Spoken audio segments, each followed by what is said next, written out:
Dia adalah seorang wanita dari kaum Quraisy dan penyair dari pujangga yang memiliki ekspresi yang baik. Dia adalah putri Abdul Muthalib, kakek dari Nabi Shallallahu Alaihi Wasallam. Ia seorang istri dari seorang penunggang kuda, dan dia adalah orang pertama yang menanggapi panggilan diutusnya Nabi Shallallahu Alaihi Wasallam dari keluarga ayahnya. Dan dia adalah bibi terdekat Rasulullah Shallallahu Alaihi Wasallam. Dia adalah Sofia binti Abdul Muthalib bin Hashim bin Abdul Manaf bin Qusay. Ia salah satu dari 6 bibi Nabi.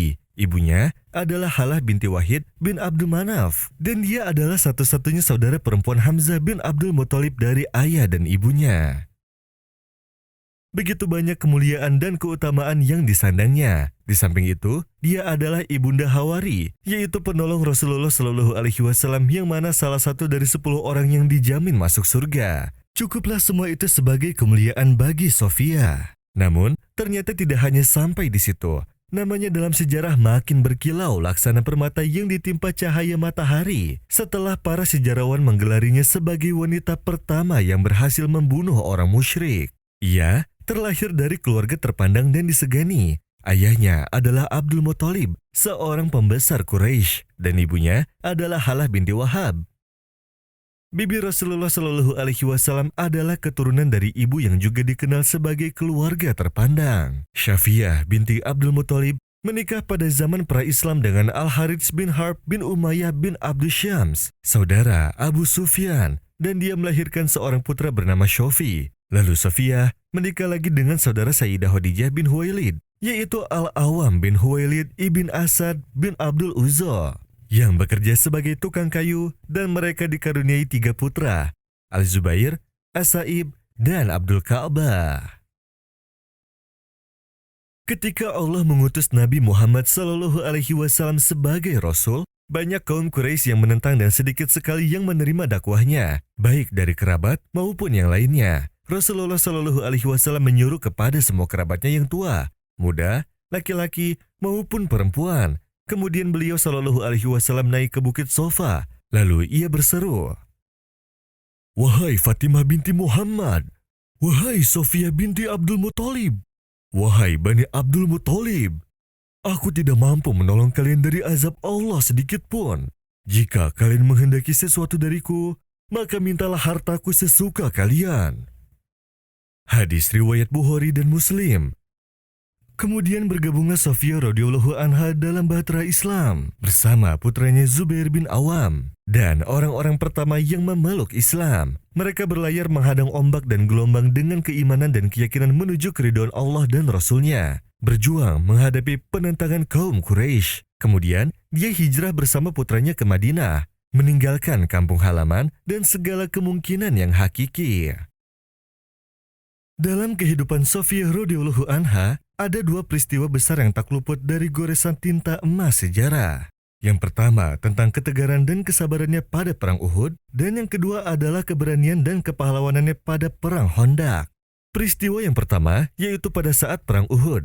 Walaupun telah berusia kurang lebih 56 tahun, Sofia tetap bersemangat untuk bergabung bersama para wanita kaum muslimin untuk membantu merawat para mujahid yang terluka dan mengambilkan air minum, serta memperbaiki panah.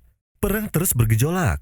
Kemenangan awalnya berada di pihak kaum muslimin, namun berbalik menjadi kekalahan disebabkan tidak taatnya sekelompok kaum muslimin kepada perintah Rasulullah. Melihat kekalahan di barisan kaum muslimin serta diserangnya Rasulullah oleh kaum musyrikin, akhirnya Sofia pun ikut terjun ke medan perang dengan bersenjatakan tombak. Ketika Nabi Shallallahu Alaihi Wasallam melihat Sofia mendekati jasad saudara kandungnya singa Allah, yaitu Hamzah bin Abdul Muthalib yang dibunuh oleh kaum musyrikin secara sadis, beliau memerintahkan kepada Zubair untuk menjauhkan ibunya dari tempat itu. Akan tetapi, dengarlah jawaban wanita mukminah yang sabar ini. "Mengapa aku tidak boleh melihatnya? Aku telah mendengar saudaraku telah dibunuh secara sadis, dan itu di jalan Allah." Subhanallah, seakan ia ingin berkata, "Semua musibah yang terjadi, bila di jalanmu ya Allah, aku rela dan ikhlas. Tak mengapa bagiku melihat jasad saudaraku yang dibelah perutnya, diambil jantungnya, hidung dan telinganya dipotong demi membela agamu ya Allah. Aku rela dan sabar karena aku tahu bahwa Engkau akan menempatkannya pada sebaik-baik tempat di sisimu." Akhirnya Rasulullah Shallallahu Alaihi Wasallam mengizinkan Sofiyah melihat jasad Hamzah dan menyolatinya. Peristiwa kedua yaitu ketika terjadinya perang Khandaq. Setiap kali Rasulullah Shallallahu Alaihi Wasallam pergi berperang, ia selalu meninggalkan para wanita, orang tua, dan anak-anak di tempat yang aman. Dan pada saat perang Khandaq, mereka dititipkan di benteng Hasan bin Sabit yang bangunannya terletak di tempat yang tinggi dan berpagar kuat. Di sanalah Sofiyah dan para wanita yang lain dititipkan bersama Hasan sang pemilik benteng, yang ditugaskan oleh Rasulullah Shallallahu Alaihi Wasallam untuk menjaga mereka. Di saat kaum muslimin sibuk dengan perang Khandaq, kaum Yahudi dari Bani Quraizah yang telah melanggar perjanjian dengan Rasulullah Shallallahu Alaihi Wasallam mengutus seorang dari mereka untuk memata-matai para wanita.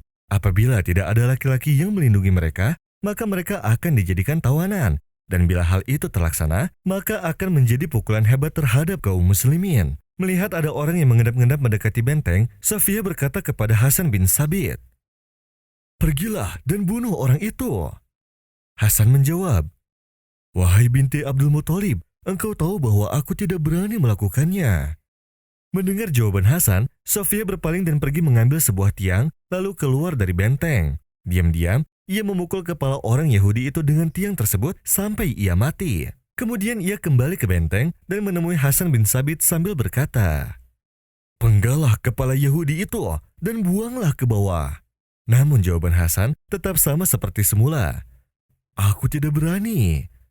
Maka keluarlah Sofiyah dan memenggal sendiri kepala Yahudi itu dan melemparnya ke bawah bukit. Melihat kepala temannya menggelinding turun dari atas benteng, nyali orang-orang Yahudi pun menjadi ciut dan mereka berkata, "Sekarang kami tahu bahwa orang ini," maksudnya Rasulullah Shallallahu Alaihi Wasallam, "tidak akan meninggalkan keluarganya tanpa ada yang menjaga mereka." Pada masa kekhalifahan Umar bin Khattab, yaitu tahun ke-20 Hijriah, Sofiyah radhiyallahu anha wafat dan dimakamkan di Baqi Madinah Munawwarah. Setelah memasuki sejarah Islam sebagai salah satu wanita muslim pertama dan memasuki sejarah sastra sebagai salah satu penyair awal Islam dan memasuki hati nurani semua muslim di berbagai era, ia menegaskan peran efektif wanita di era kenabian yang penuh dengan membawa nama-nama yang selalu bercahaya abadi.